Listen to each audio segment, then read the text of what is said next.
हम सभी सर्वप्रथम भगवान को प्रणाम करेंगे। भगवान बाबा हनुमान जी को प्रणाम।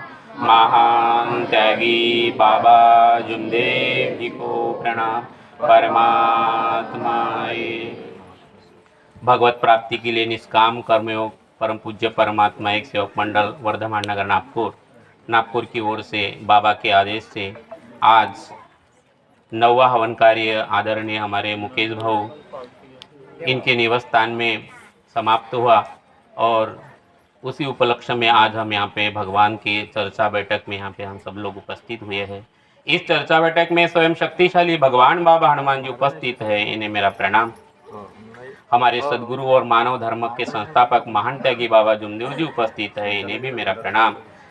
हमारे मातोश्री आई वाराणसी उपस्थित है, आई को मेरा प्रणाम।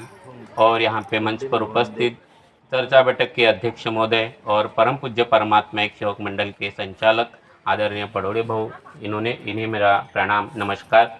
मंच पे उपस्थित मंडल के माजी संचालक आदरणीय शाहू साहब, आदरणीय मार्गदर्शक भोंदे जी, हरिन खेड़े जी, शेरसागर जी, मंच पे उपस्थित मंडल के कार्यकर्ता आदरणीय चकोले भाऊ, आदरणीय मंच उपस्थित सभी सेवक सेविका बाल मित्र, सभी को मेरा नमस्कार। अभी यहाँ पे हमने आदरणीय चकोले भाऊ और परिवार के हमारे मुकेश जी, इन्होंने अपना अनुभव बताया। इनके दुख देख के ऐसा लगता है कि जैसे चकोले भाऊ ने बताया कि इस मार्ग में बहुत सुख है, सही बात है। और मुकेश भाऊ जी के जब दुख देखे, उन्होंने जब बताया कि आधा कटोरी गोलियां में खाता था, उनके बच्चों ने बड़ा अपना अनुभव बताया। बहुत उनको देख के ऐसा लगता कि और भगवान को क्या मांगे, है ना। भगवान को और क्या मांगने की ज़रूरत है, ये जिंदा रखा, सुनने का मौका मिला, है ना। आज हमें अनुभव क्षीरसागर भाऊ को मैं धन्यवाद देना चाहूँगा कि उन्होंने और 2 दिन पहले मुझे याद दिलाया था। मैं अपने अंकुश जी मुझे लेने के लिए आए वहाँ पे ऑटोमोटिव चौक में, मैं उन्हें भी धन्यवाद देना चाहूँगा। मुकेश जी को धन्यवाद कि उनका अनुभव, और मुझे लगता है उनको जिन्होंने दिशा दिखाया, क्या नाम, धर्मपाल, क्या नाम बताया उन्होंने, भागवत जी, मैं उनका चेहरा देखना चाहता हूँ, उनको भी धन्यवाद देना चाहता हूँ। कहाँ है भागवत जी? अच्छा, भागवत जी को भी धन्यवाद, क्योंकि षष्ठी का हवन उनके घर में था, इन्होंने खाना खाने के लिए बुलाया और वो खाना खाने के गए और उनको योग आया। देखो, है ना, क्या बात है ये। और क्या होना और क्या मांगना चाहिए भगवान को, इतनी जागरूक कृपा कि जो डॉक्टर के पास जिसका समाधान नहीं, बर्डी में जो स्पेशलिस्ट है, जिन्होंने अमेरिका में जाके MBBS किया होगा और उसके आगे PhD किया होगा, उसमें उसके पास समाधान नहीं है, और भागवत जी बोलते हैं कि तू इस मार्ग में आ जा, है ना। एक भागवत जी कितने पढ़े होंगे मुझे नहीं मालूम, बरोबर है। और क्षीरसागर जी उनको वचनबद्ध करते हैं। ये कृपा देखो कि वहाँ वो जाते हैं और सिर्फ विनंती करते हैं तो आधी तकलीफ उनकी दूर हो जाती है ना। तो और क्या मांगना चाहिए हमने, ना। तो समझिए, हमें इच्छा अनुसार भोजन और मर्यादा भगवत नाम पर, तो ये इतनी जागरूक कृपा है। मैं जब छोटा था तो ऐसा लगता कि हम सब लोग भगवान को मानते, इस मार्ग में भी आने के पहले मानते थे। मुकेश जी मानते थे, पड़ोड़ी जी मानते थे, यहाँ जितने भी लोग बैठे सब मानते थे। फिर हम जानने लगे, लेकिन मुझे काफ़ी समय के बाद ऐसा समझ में आया, हम सिर्फ मानते नहीं, जानते नहीं, हम भगवान का अनुभव करते हैं, है ना। जानने में, मानने में और अनुभव करने में। इसलिए बाबा, मुझे अभी भी याद है, हम जब छोटे थे तो बाबा एक ही, अपना अनुभव बताओ, है ना, अपना अनुभव बताओ। ये अनुभव भगवान का गुणगान है। ये भगवान की चर्चा बैठक ये तभी सफल होती है जब हम अपना अनुभव बताते हैं। और संसार में सारे सत्संग में कथा बताई जाती जो 1000 साल पहले हुई, है ना। राम ने ऐसा किया, कृष्ण ने ऐसी लीला किया, कोई संत आता है तो कोई कहानी बताता है। ओके, ये जो अनुभव है, ठीक है, ये मुकेश जी का अनुभव, बाबा जी का अनुभव, जैसे प्रस्तावना में बताया हमारे सेवक भाव ने, सेवक दादा ने, ये जो अनुभव है, ये अनुभव से एक दिशा मिलती, इसी का तो नाम है परमात्मा का मार्ग।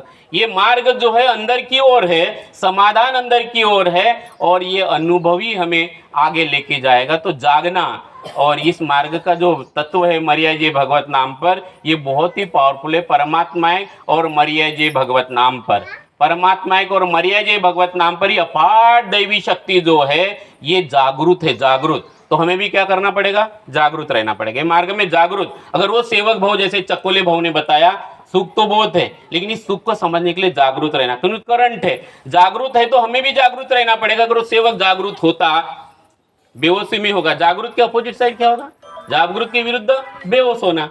इस मार्ग में बेहोशी में रहने वाला सेवक इस मार्ग का अनुभव नहीं करेगा। इसलिए जागरूक रहने के लिए 3 दिन के कार्य है, जागरूक होने के लिए, क्योंकि कृपा जागरूक, आपने जागरूक कृपा को वचन दिया, सिर्फ परोड़े भाव को वचन नहीं दिया या क्षीरसागर भाव को वचन नहीं दिया हमने मरने का, किसको दिया, उस अफाट जागरूक कृपा को। कृपा तो पहले भी थी, जागरूक कृपा, और उस जागरूक कृपा को हमने वचन दिया, इसलिए तुरंत करंट है, तुरंत करंट है। वो अगर ऐसा करता, और जो जागरूक सेवक है, जो बेहोशी में नहीं है, जो बेहोशी में नहीं है, जागरूक के विरुद्ध होता है बेहोशी में, इसलिए तो हम बुरे व्यसन बंद किए। क्योंकि जो आदमी बेहोशी में, शराब में क्या होता है, शराब में आदमी बेहोश हो जाता है ना, दारू शराब सट्टा, जो जितने भी बुरे व्यसन है, इवन गुस्सा अहंकार घमंड, घमंड में तो इतना खतरनाक हो जाता है आदमी, उसको समझ में नहीं आता, वो बेहोशी में कर आगे वाला बताता है ना।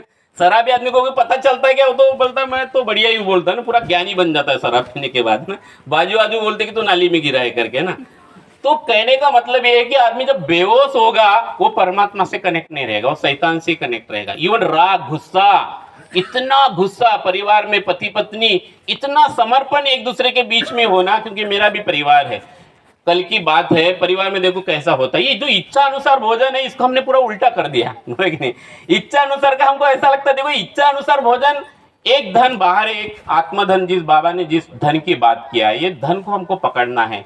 ये जो धन है, इच्छा अनुसार भोजन, समझो आप, किसी सेवक अनुभव बता रहा था कि बाबा को दूध की चाय होना था, है ना, तो जिस भैंस ने दूध नहीं दिया, अरे दूध, जिस भैंस का बछड़े ने दूध पी दिया था, उस भैंस ने और दूध दिया, है ना, दूध दिया और 2 लीटर दूध दिया, और उस दूध का चाय बनाया गया। बाबा को दूध की चाय होना था। तो मुझे सवाल आया एक दिन, कि बाबा को चाय होना था कि भगवान को चाय होना था, है ना, बराबर नहीं। जो बाबा बोलते हो भगवान बोलता, जो भगवान बोलता वो बाबा बोलता, चाहे बाबा की इच्छा हो या तो भगवान की इच्छा हो, इससे एक ही है ना, क्योंकि बाबा और भगवान को एक थे। तो हम जब लीज बनाते हैं ना, ये होना ये होना ये होना, तो आप बोलो कि इसमें भगवान की इच्छा है क्या, नहीं है। तो हमें ना ये चौथे तत्वों पे बिल्कुल ध्यान नहीं देना। देखो मेरे भी घर में ऐसे होता है, कई बार होता है, मेरी भी मिसेस अपने बच्चों को लेके वो सुबह कार्य करती रहती है, वो माफी के कार्य, कभी योग मांगती रहती है, मुझे भी बोलती है ठीक है। तो मैंने उनको 2 दिन बोला कि अपन ऐसा करते इस बार, ऐसे कार्य पकड़ते हैं, अभी योग के नहीं, कितनी लंबी लिस्ट है तुम्हारी, बराबर है, बोले ये कंप्लीट हुआ, ये कंप्लीट हुआ, बोले ये तो इच्छा है ना, ये नहीं है, इच्छा अनुसार भोजन ये नहीं है। हम ये इच्छा करेंगे भगवान तुम हमारे साथ में रहो, बराबर। तो उनके बस, वो तो सर्वे सर्वा है, वो तो बुद्धिमान है, ऐसे व्यक्ति के साथ रहना चाहिए। हमने भगवान के साथ रहने का, भगवान तुम्हारी याद में रहे हम, है ना, काम करे तो तुम्हारी याद में, खाना खाए तो तुम्हारी याद में, ये तालिबे मंजिल तू मंजिल किधर देखता है, दिली तेरा मंजिल है तू अपनी दिल की ओर देख। अरे बालों को सवार, बाहर में कितना भी सवार लो, मकान को सवार लो, पेंटिंग मार दो, कोई बात, अरे तो अपने दिल को सवार लो, है ना। ये सुबह की विनंती दिल को संवारने के लिए, आत्मा के जंग को स्वच्छ करने के लिए है। तो मैंने कहा तो हम भगवान कैसा बोलेंगे, भाई तू हमारी याद में रहे, बच्चों को, और कोई नहीं बोला ज्यादा तो ये बच्चे हमारे 4 बजे से उठकर रात के 8 बजे, और कितनी अपेक्षा करोगे।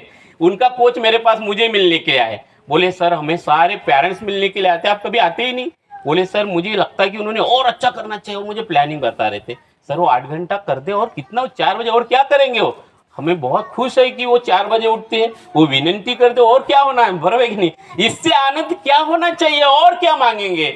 ये जो इच्छा अनुसार भोजन है, इनको हमने पूरा उल्टा कर दिया। इच्छा अनुसार का भोजन भगवान की और आपकी मर्जी एक होना चाहिए, हमें पकड़ना है परमात्मा एक मर्यादा है, भगवत नाम पर आज भी काम आएगा, कल भी आएगा, परसों भी आएगा, अंतिम समय में भी काम आएगा। ये ऐसा 2 तत्व है हमारे, जो हमें भगवान को पहले दिन भी 2 ही तत्व दिए थे, कल भी देना है, परसों भी देना है, 7 दिन देना है, 24 घंटे। और ये देने के लिए वो आईना बाबा ने स्वच्छ और क्लियर दिखने के लिए बाबा ने सुबह की विनंती दिया कि वो आईना मरिया जी भगवत नाम पर, इसकी अनुभूति तब आएगी जब सुबह की विनंती जो हम सूर्योदय के पहले करते हैं, सूरज निकलने के पहले, है ना। आज इस पर काफी रिसर्च हुआ है, जो बाबा ने 50 साल पहले बताया, जो हम सूरज निकलने के पहले जो सुबह की विनंती करते उसका बड़ा इंपॉर्टेंट है। लेकिन ये सिर्फ 3 दिन 7 दिन के लिए नहीं है, जब जब आपको मौका मिले सुबह उठने का आप जरूर उठो, उसका आनंद लो। बाबा ने जो बताया आपको उसको निरंतर करो, उसको निरंतर करो। ऐसा नहीं कि सिर्फ त्याग का कार्य तो अहंकार गुस्सा नहीं लाना है ना। ये राग इतना बड़ा नशा है, पता ही नहीं चलता। जितने भी बड़े बड़े कांड हुए सिर्फ ये राग के कारण है ना। घर में भी कभी पति पत्नी का झगड़ा होता, आप देख लो, आप वो झगड़ा होने को उस समय आदमी तो मानता है कि नशा है। राग क्या है? ये नशा था, तोड़ूंगा काटूंगा है ना, ऐसा बोलता, पीट डालूंगा। उसको समझ में नहीं आता वो क्या बोलता है। हम हमारे बच्चों के साथ जब अभी कभी बातें करते हैं, समर्पण ये बहुत जरूरी है। और हमारे मार्ग में पति पत्नी का बड़ा रोल है, एक का बिल्कुल रोल नहीं, पति पत्नी दोनों का सेम रोल है, दोनों का सेम रोल है। संत कबीर जी हमारे भारत में हुए हैं, जो संत परंपरा वहां से चालू है हमारे भारत में। तो एक बार वो दोपहर के 12 बजे अपना काम कर रहे थे, जो उनका रोज का काम था। वो भी परिवार वाले थे, जैसे अपने बाबा, वैसे वो भी संत कबीर जी परिवार वाले थे। एक युवा उनके पास में है दोपहर के 12 बजे और उनको बोलता है कि शादी करना अच्छी बात है, कि आपका अपना अनुभव बताओ, क्योंकि आप शादीशुदा हो, है ना। संत महात्मा थोड़ी जिनके भगवे कपड़े, वो बता सकता है कि बीबी के साथ रहना या पति के साथ रहना कितनी अच्छी और बुरी बात है, बोले कि नहीं, उनका उनको मालूम, बोले कि नहीं। वो कबीर जी को पूछते हैं कि आपकी शादी हुई, शादी करना अच्छी बात है क्या बुरी बात है? उसको लगा इसको क्या समझाओ, अनुभव ही नहीं। तो वो अपने बीबी को आवाज देता है, जो उनका नाम था, और बोलाते लालटेन लेके आओ। लालटेन का मतलब कंदील, हम मराठी में उसको कंदील बोले। लालटेन लेके आओ, तो आ गई लालटेन, बरोबर है। अगर आपके घर में ऐसा है तो शादी करो, बोले, बरोबर है नहीं, ऐसा करो। तो वो जब उन्होंने लालटेन लेके आई तो वो कंफ्यूज हो गया, बोली इतने दोपहर को कंदील लेके आई, लालटेन लेके आई, बोली ये तो मूर्ख है, लेकिन ये तो मूर्ख है, बोली इनका पति तो लेके, ये भी महामूर्ख है, बोले पत्नी, बोले कि नहीं। तो बोले ये समर्पण होना है ना। दोपहर कोई सवाल नहीं, पति ने बोला ना लेके जाने का, और हम तो पहिले रे रे रे तुम्ही काय करता, और पत्नी कई बार अच्छा सल्ला तो पते तुला तो अक्कलच नाही म्हणते, बापानं शिकवलंच नाही म्हणते, झाला खाली, बोला की। तो ये समर्पण जब तक नहीं आएगा ना, समर्पण इज वेरी इंपॉर्टेंट। समर्पण बहुत जरूरी है एक दूसरे के प्रति। शब्द को ना तोड़ो, तोड़ना ही है। अगर पत्नी गुस्से में तो एक को नरम रहना पड़ेगा, ये बहुत जरूरी है। ये सीखना पड़ेगा हमको, ये हमारे बच्चे इस प्रकार के सीखते। इसका मतलब है कि झगड़ा नहीं होना चाहिए, गर्म नहीं होना चाहिए, बराबर कि नहीं, होना चाहिए। प्रेम का प्रतीक है। मैं तो बोलता हूँ जिस घर में भाई चुपचाप रहते सब लोग, कोई आवाज ही नहीं होता, समझ जाना वो घर है क्या नहीं है, वो स्मशान घाट है। भाई घर है तो आवाज आना चाहिए कि नहीं आना चाहिए, है ना, आवाज आना ही चाहिए। क्योंकि इस गुस्से को भी, अहंकार को, या जो द्वेष है वो बाहर निकलना चाहिए, परिवार में बहुत जरूरी है। तो ये छोटी छोटी चीजें हैं इस मार्ग की, जो जागृत कृपा है, जागरूक हमें रहना है। ये सारी चीज इसलिए कि जागरूक है। बैठक किसके लिए? जागृति के लिए ना। छोटी छोटी, देखो हमारे भी हाथ से गलती होती है, अब मैं आपके सामने बोल रहा हूँ, हमारे भी हाथ से कभी तो मुझे कई बार लगता है कि कितना करंट है इस मार्ग में, कितना करंट है। मैं भी शाम को एक दिन घर पे आया अपनी कार लेके, और एक दूसरे के था, बारिश हो रही थी तो मैंने लगाया उनको, और 7-8 दिन पहले कार, तो मुझे वो गार्ड का फोन आया, भैया बोले गाड़ी हटा दो। तो मैं किचन में कुछ बना रहा था, तो मैंने वो चाबी, मेरे बेटी ने लास्ट टाइम उन्होंने किसी के हाथ से, ड्राइवर के हाथ से कार हटा दी होगी, तो उन्होंने उसके हाथ में दिया। मैंने बोला ठीक है चाबी दे दो, मुझे लगा वो किसी के हाथ से हटाएगा। उसने भी दिमाग लगाया, बोले धांडे वो तो सीधे साधे आदमी है, अपन ही चला के देखते हैं, उनको कार चलाना नहीं आता था, ठीक है ना। और वो शराब पिया हुआ था, दारू पिया हुआ था, शराब पिया हुआ था, मुझे नहीं मालूम। वो गया, उसने गाड़ी लगाई, अपने खुद ही बैठा, और उसने थोड़ा आगे लेके गया, एक्सीलेटर पर पैर दबाया होगा, है ना। उसने जो गाड़ी दूर से गई वो दीवार को टकराई, ठीक है, दीवार को टकराई उसने। मैं भी फिर उसने मुझे बुलाया, तो उसने बोला मुझे लगा किसी काम के लिए बुलाए होंगे, मैं भी आराम से गया, आवाज आया होगा जोर से वगैरह, मुझे नहीं मालूम। मैं नीचे गया तो मैं देख रहा हूँ, अरे दीवार भी पूरी खिसक गई पीछे में। बोला कार तो पूरी खत्म। भाऊ बोले ऐसा ऐसा हो, बोला आप शराब पिए? हाँ जी। बोले मैं शराब, बोला बस ये गलती, अभी हम क्या करेंगे, 10,000 जिसका पगार है उसको क्या डांटेंगे। फिर मेरी मिसेस आई, हम सब लोग देखा, अभी उसको क्या बोलेंगे ना, गलती तो हो गई। लेकिन इतना करंट वो गाड़ी पे भी बैठे तो करंट है, बराबर ना। वो गाड़ी हमारी किसी चीज को भी, इसलिए बाबा बोलते थे कि शराबी के ना संगत में बैठना है ना पंगत में बैठना है, बहुत जरूरी है।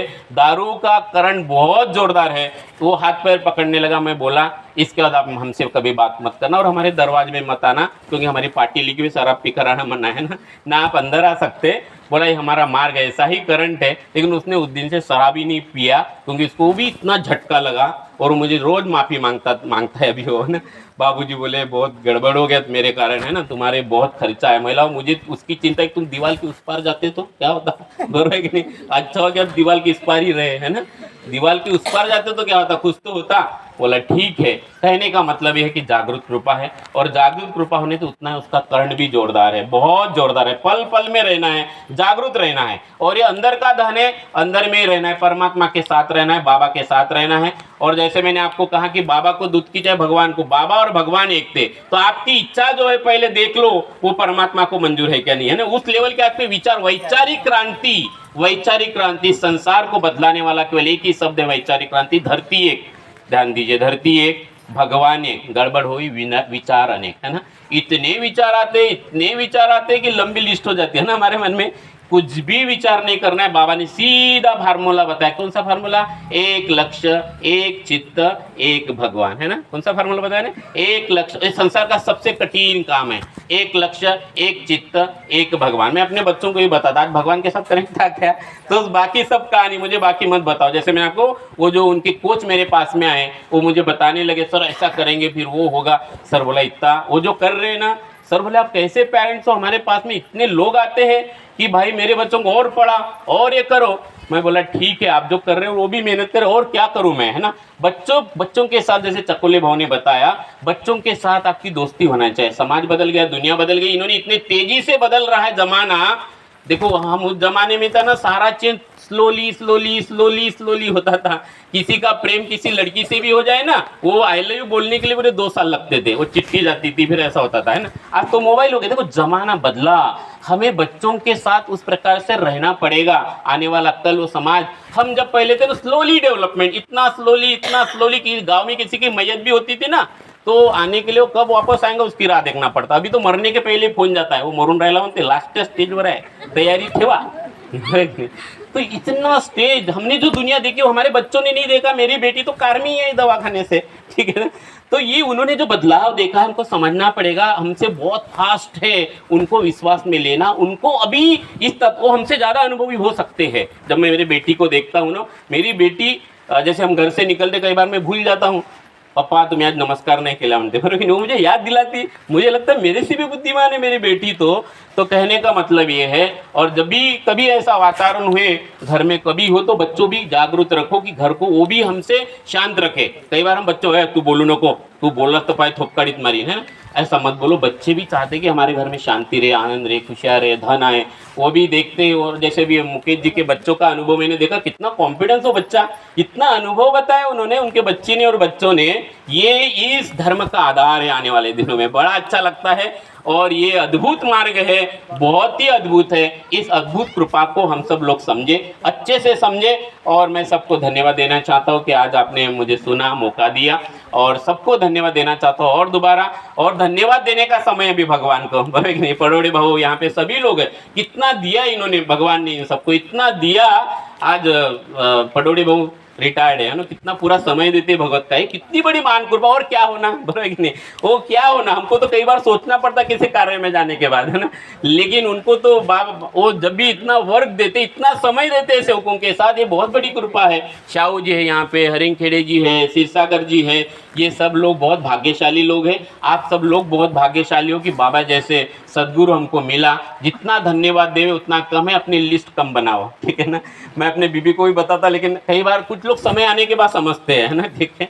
लेकिन समय के साथ हमको इस मार्ग को समझना पड़ेगा। बहुत ही अद्भुत कृपा है, अद्भुत शक्ति है, और इसको समझो, मस्त आनंद लो, जीवन का आनंद लो। और जितना अपने हृदय में जो परमात्मा, हृदय में दिमाग मत लगाओ ज़्यादा। इस मार्ग में बहुत लोग ज्ञानी भी हो गए, मैंने देखा, है ना, बहुत लोग देखा इतने ज्ञानी हो गए, इतने ज्ञानी हो गए कि स्टेज पे कब दोनों के बीच में झगड़ा हो जाएगा पता नहीं। मैंने खूब अपने आंखों से देखा, है ना।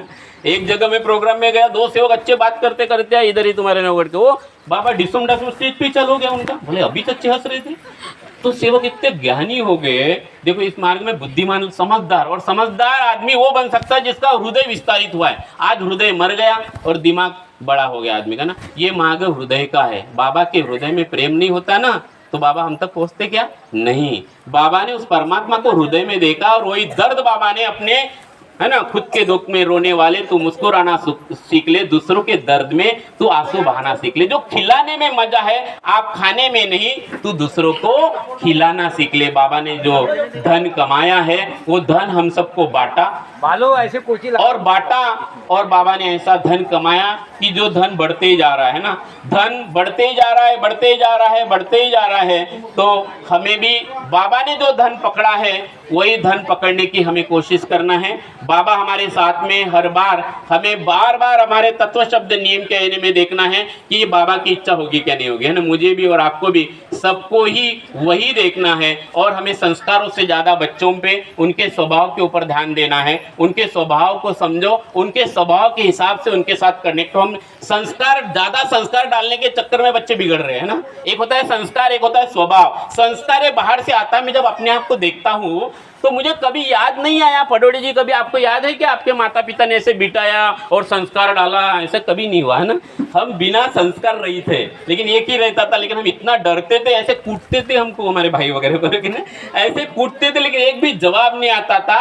और एक ही बोलते थे, तेरा भगवान तेरे साथ है, तू विनती कर, प्रार्थना कर। मुझे तो कभी याद नहीं है कि इतने किसी ने हमें बैठ के ऐसे संस्कार डाले हैं। तो हम यहाँ तक है। तो ये जो नई पीढ़ी है, इनके स्वभाव को समझो। स्व का मतलब होता है अंदर से, ऐसा भाव उनके अंदर में, वो अंदर से बदलाव करो। ये मार्ग अंदर वाला है, बाहर वाला नहीं है, तामझाम वाला नहीं है, ये टिकली टकोरी और परफ्यूम लगाने वाला नहीं है, नाटक करने वाला नहीं है, तामझाम दिखाने वाला नहीं। बेला में एक सेवक था, है ना, बेला का एक सेवक था, बाबा को मिलने के लिए आया। तो उसके हाथ में एक कड़ा था, है ना, कड़ा था।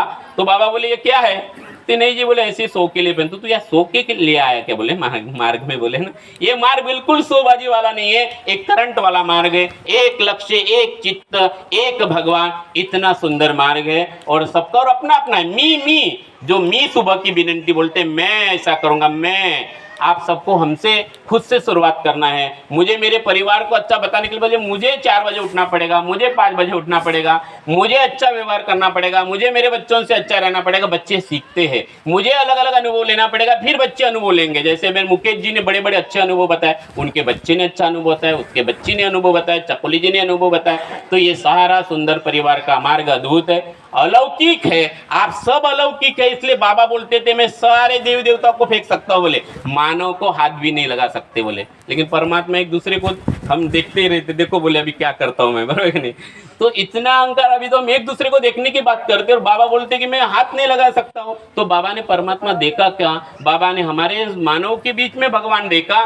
तो हम तो इतना नहीं कर सकते, थोड़ा तो करें, कुछ तो कदम करें, कुछ तो आगे बढ़े। और यही बाबा की बहुत लोगों ने भी गुरु पूर्णिमा मनाई ना, बरोबर कि नहीं। तो बाबा की गुरु दक्षिणा क्या है? बाबा की गुरु दक्षिणा वो है कि बाबा ने जो किया, बाबा ने जो हमें तत्व शब्द नियम दिया, आपने जो अनुभव किया, जैसे इनको अनुभव हुआ, है ना, एक से अनेक इस मार्ग में किसी के न किसी के माध्यम से हुए। तो आपने जो अनुभव किया वो 10 लोगों को बताओ, आपने जो अनुभव किया वो पड़ोसी को बताओ, आपने जो अनुभव किया अपने रिश्तेदार को बताओ। जहां भी जाते ऐसे बहुत दुखी लोग हैं, जिसको जो बाबा ने आपको बांटा वही हमको बांटना। और ऐसा धन बांटना है, बांटने से कम होता है कि ज्यादा होता है?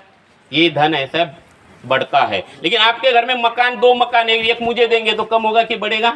बाहर का जितना आपके अकाउंट में अगर 1 करोड़ है, अगर 50 लाख मुझे देंगे तो कम होगा कि बढ़ेगा? वो कम होगा। बाहर का जितना भी धन है जो आंखों से दिखता है, बांटने से कम होता है, बाहर का धन बांटने से। लेकिन बाबा ने जो धन दिया वो बांटने से और बढ़ता है। तत्व शब्द नियम रूपी धन ये ऐसा अद्भुत धन है।